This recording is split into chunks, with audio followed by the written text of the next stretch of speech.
close your eyes. There were nights when the heating stayed off, not because it was broken, because warmth had to last. In 1970s Britain, winter wasn't fought. It was measured. One house, one night, and a quiet decision everyone understood. Winter nights like this had a shape. Not dramatic, not dangerous, just long. The house settled early before anyone said it was time. Curtains were drawn while the street was still awake. Doors closed softly, not to keep sound out, but to keep warmth in. The air indoors felt different once the heating stayed off.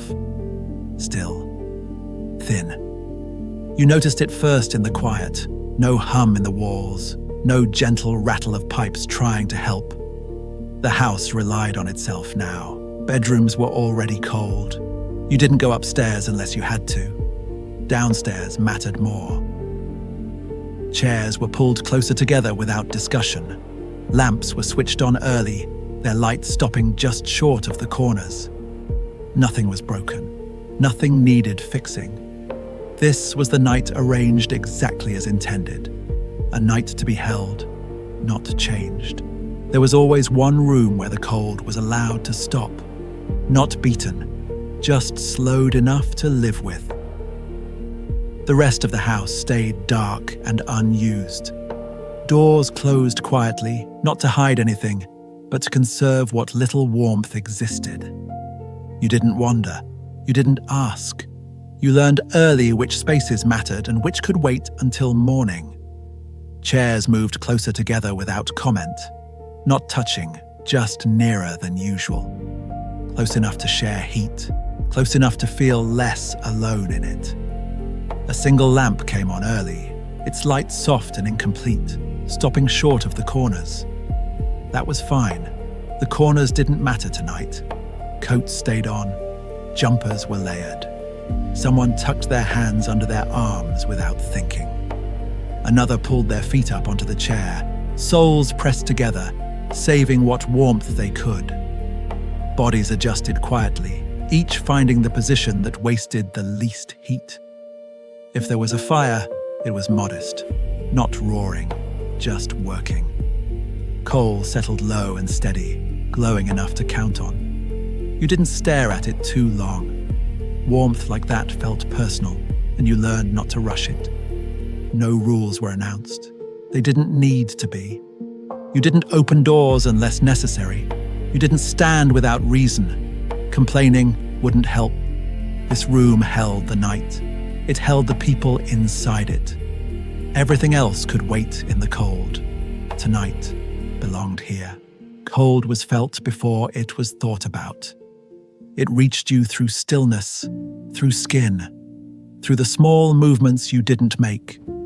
You learned quickly what the air would allow, how far you could stretch before pulling back, how long you could stay still before your shoulders tightened and your hands began to search for warmth.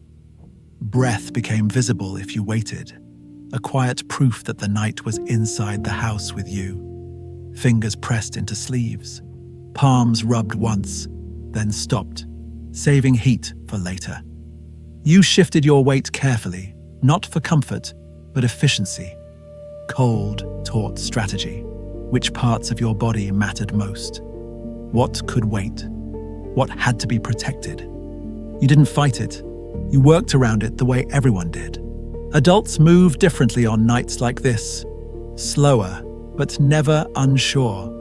They knew exactly how much the house could hold, which doors to keep closed, which lights to leave on, how long the fire could last before it needed attention again.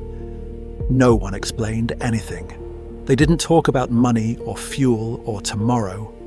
They worked around the cold quietly, as if naming it would give it power. A window was checked, a curtain adjusted. Someone stood near the door for a moment longer than necessary, listening. You noticed these things without understanding them. The way tiredness was folded away, the way voices stayed low, the way decisions were made early so the night could stay calm. They carried the weight so you didn't have to, and they never asked to be noticed for it. Their calm was deliberate, a practiced stillness. If they stayed steady, the night would too. The night didn't feel empty, it felt contained. Once everyone settled, the house grew quieter in a different way. Not waiting, not tense, just held together. Pipes clicked as they cooled, floorboards rested, the walls seemed to listen. Time slowed without stopping. Minutes passed, but they didn't push forward. Nothing needed to happen next.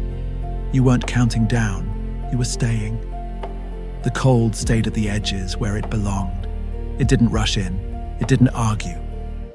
The room kept its small warmth carefully, as if spending too much at once would break something.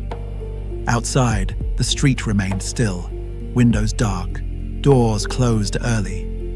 Inside, the house breathed evenly. Nothing pressed forward, nothing pulled away. This was not a night to escape. It was a night to be kept. And so it was.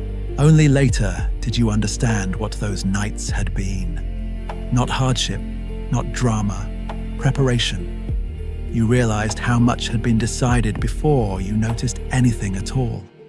How someone measured the fire, how someone counted hours, how silence was chosen so you could rest inside it. At the time, it felt ordinary, nothing worth naming. But years later, it returned as a feeling rather than a memory. A sense of being carried through something you didn't yet know how to carry yourself. That was the lesson you never noticed being taught. That stability is made, not announced. That care often looks like nothing happening. It was built quietly, repeated night after night, until it felt natural. By the time you noticed it, it was already part of you. And that is why it stays. Long after the house is gone, long after the cold has passed, long after you stop thinking about it, it remains. Quietly, still. Now, eventually the night released you, not suddenly, not kindly. Morning arrived because it always did. The door opened, cold rushed back, but something held. You stepped out carrying a small, steady warmth that wasn't heat at all.